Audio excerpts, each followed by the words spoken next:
Reçue par le président du Sénat, la délégation des femmes d'exception a informé Jean-Michel Sama de l'organisation d'une manifestation le 3 décembre prochain. Selon Lydie Omanga, président de cette association, cette manifestation portera sur l'inclusion des femmes. L'association Femmes d'exception du Congo, FDEC en sigle, organise le 3 décembre à l'hôtel du Fleuve Congo la première édition des rencontres d'exception.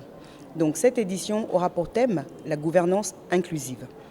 Il nous a paru nécessaire et même essentiel de venir voir un président d'institution, que ce soit celui du Sénat ou même celui de l'Assemblée nationale ou autre, mais de commencer par celui du Sénat, pour pouvoir lui expliquer qu'est-ce que c'est que l'objet de ces rencontres.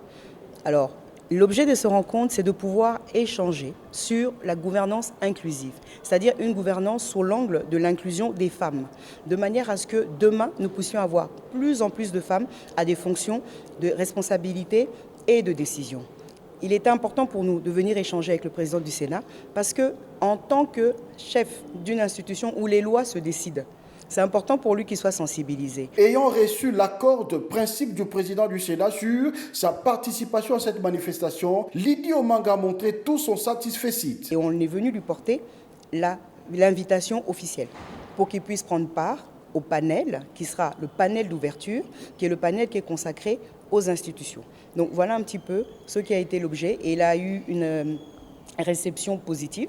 Donc il a donné son accord, il prendra part au panel d'ouverture, mais au-delà de ça, il nous a aussi demandé de rester en contact avec lui pour que nous puissions voir dans quelle mesure l'association peut pouvoir apporter son expertise dans ce qui est des questions de leadership, dans ce qui est aussi des questions d'encadrement des jeunes femmes en politique. Cette association est répartie, comblée de voir que l'objectif de sa démarche a trouvé un écho favorable.